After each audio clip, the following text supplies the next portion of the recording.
साल की सबसे बड़ी एकादशी व्रत को करने के 4 तरीके जो आप नहीं जानते होंगे। हिंदू धर्म में निर्जला एकादशी व्रत का खास महत्व है। निर्जला एकादशी व्रत प्रतिवर्ष ज्येष्ठ माह के शुक्ल पक्ष की एकादशी तिथि को मनाई जाती है। इस बार ये व्रत 6 जून को है। इस व्रत में सूर्य उदय से द्वादशी के सूर्य उदय तक बिना पानी के निर्जल उपवास रखने का विधान है। इसलिए इस व्रत को सर्वश्रेष्ठ और कठोर माना जाता है। निर्जला एकादशी को साल की 24 एकादशियों की तुल्य माना गया है। ऐसे में साल में इस दिन व्रत कर लेने से आपको सभी एकादशी व्रत का पुण्य मिलता है। चूंकि ये एकादशी व्रत सबसे कठिन माना जाता है, ऐसे में व्रत खंडित न हो इसके लिए शास्त्रों में कुछ नियम बताए गए हैं। निर्जला एकादशी के दिन पहले यानी दशमी से ही व्रत का नियम शुरू हो जाता है। शास्त्रों के अनुसार इस व्रत को रखने के 4 तरीके हैं। इनमें से किसी एक तरीके को अपनाकर आप व्रत को रख सकते हैं। तो आइए जानते हैं पहला तरीका। निर्जला एकादशी व्रत रखने का सबसे पहला तरीका है कि आप दशमी तिथि के समाप्त होने से पहले खाना पानी बंद कर दें। इस दौरान एकादशी तिथि को जल का सेवन भी नहीं करना चाहिए। इसके बाद द्वादशी तिथि को 11 ब्राह्मणों को भोजन और मीठा जल पान करके आप भगवान के चरणामृत को ग्रहण कर सकते हैं। दूसरा तरीका, अगर आप निर्जला एकादशी व्रत रखना चाहते हैं तो इस तिथि को सूर्योदय से पहले जल ग्रहण कर सकते हैं। सूर्योदय के बाद बिना जल सेवन के निर्जला एकादशी व्रत को रखना चाहिए। इसके बाद द्वादशी तिथि को 11 ब्राह्मणों को जलपान कराकर भगवान के चरणामृत को ग्रहण कर सकते हैं। तीसरा तरीका, निर्जला एकादशी व्रत को रखने का एक तरीका यह भी है कि आप इस तिथि को सूर्य उदय से सूर्यास्त तक व्रत रखें। सूर्यास्त के बाद सिर्फ पानी ग्रहण कर सकते हैं। इस दौरान खाना नहीं खाएं। चौथा तरीका, निर्जला एकादशी व्रत करने का चौथा तरीका है एकादशी को पूजा करने तक पानी इत्यादि का सेवन ना करें और दोपहर को 12 बजे तक निर्जल रहकर व्रत करें। इसके बाद 11 लोगों को जलपान कराकर आप पानी पी सकते हैं। धार्मिक मान्यताओं के मुताबिक इस श्रेष्ठ निर्जला एकादशी व्रत को पांडवों में भीम ने भी किया था। इस कारण इसे पांडव या भीमसेन एकादशी भी कहा जाता है। इस तिथि पर प्यासा रहकर ब्राह्मणों को जलपान कराने से काफी उन्नति होती है। अगर आप भी निर्जला एकादशी का व्रत कर रहे हैं तो इन नियमों का पालन जरूर करें। चलिए शुरू करते हैं निर्जला एकादशी व्रत की कथा। एकादशी का व्रत हिंदुओं में सबसे अधिक महत्वपूर्ण माना जाता है।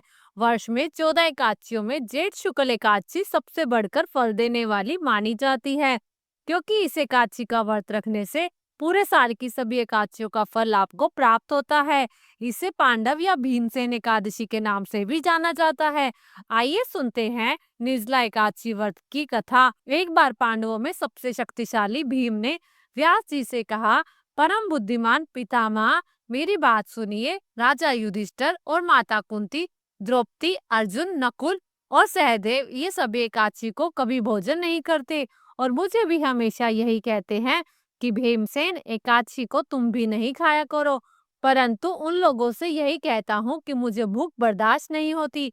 मैं भगवान की शक्ति पूजा तो कर सकता हूँ, दान भी दे सकता हूँ, परंतु भोजन के बिना नहीं रह सकता।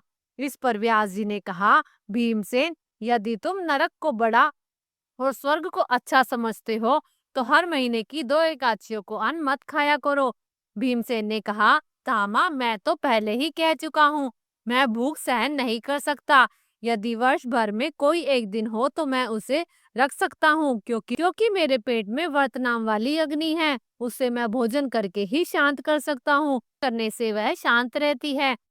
इसलिए पूरा उपवास तो क्या, एक समय भी बिना भोजन के रहना मेरे लिए बहुत कठिन है। इसीलिए आप मुझे कोई ऐसा व्रत बताइए जो वर्ष में केवल एक बार ही करना पड़े और मुझे स्वर्ग प्राप्त हो जाए।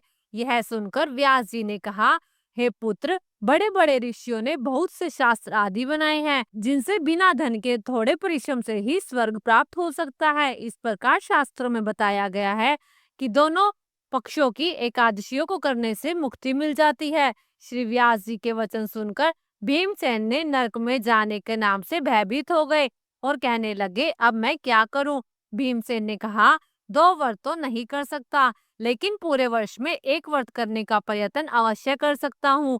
इसलिए पूरे वर्ष में कोई एक दिन व्रत करने से मेरी मुक्ति हो जाए, ऐसा कोई व्रत बताइए।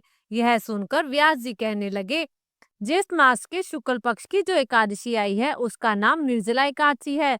तुम उस एकादशी का व्रत करो। इस एकादशी के व्रत में स्नान और आचमन के सिवा जल वर्जित है। आचमन में 6 माह से अधिक जल नहीं होना चाहिए, अन्यथा वह मद्यपान जैसा होता है। इस दिन भोजन नहीं करना चाहिए क्योंकि भोजन करने से व्रत नष्ट हो जाता है। यदि निर्जला एकादशी से यदि निर्जला एकादशी के सूर्योदय से लेकर द्वादशी के सूर्योदय तक अगर कोई जल ग्रहण ना करे तो उसे सारी एकादशियों का व्रत फल प्राप्त हो जाता है।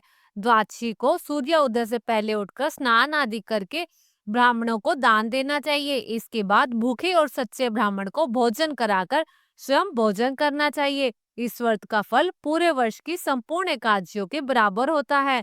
व्यास जी कहने लगे, भीमसेन, मुझको स्वयं यह बात भगवान ने बताई है। इस एकादशी का पुण्य समस्त तीर्थों से अधिक होता है। केवल एक दिन मनुष्य के निर्जल रहने से उसे समस्त पापों से मुक्ति मिल जाती है। जो मनुष्य निर्जला एकादशी का व्रत करता है उसकी मृत्यु के समय यमदूत आकर नहीं घूरते, उन्हें तो भगवान के पार्षद पुष्पक विमान में बिठाकर स्वर्ग ले जाते हैं। अतः संसार में सबसे श्रेष्ठ निर्जला एकादशी का व्रत है। इसीलिए पूरे यत्न के साथ इस व्रत को करना चाहिए और उस दिन ओम नमो। इस प्रकार व्यास जी की आज्ञा अनुसार भीमसेन ने इस व्रत को किया। इसलिए इस एकादशी को भीमसेन या पांडव एकादशी भी कहा जाता है। निर्जला एकादशी व्रत करने से पूर्व भगवान से प्रार्थना करें कि भगवान, आज मैं निर्जल व्रत कर रहा हूँ, दूसरे दिन भोजन करूंगा। मैं इस व्रत को श्रद्धा पूर्वक करूंगा, अतः आपकी कृपा से मेरे सभी पाप नष्ट हो जाएंगे। इस दिन जल से भरा हुआ एक घड़ा वस्त्र से ढककर दान करना चाहिए। जो लोग इस दिन यज्ञ आदि करते हैं उनके फल का तो वर्णन ही नहीं किया जा सकता। इस एकादशी के व्रत से मनुष्य विष्णु लोक को प्राप्त करता है। जो मनुष्य इस दिन अन्न खाता है वो चंडाल के समान है, अतः वे नरक में जाते हैं। जिसने निर्जला एकादशी का व्रत किया है, चाहे वह ब्रह्म हत्यारा हो, मदिरा पान करता हो, चोरी करता हो या गुरु के साथ द्वेष करता हो, इस व्रत के प्रभाव से वो स्वर्ग को जाता है। श्री व्यास जी ने कहा, जो पुरुष या स्त्री इस व्रत को श्रद्धा पूर्वक करते हैं उन्हें सबसे पहले भगवान का पूजन करना चाहिए, फिर गोदान करना चाहिए, उसके बाद ब्राह्मण को मिष्ठान व दक्षिणा देनी चाहिए।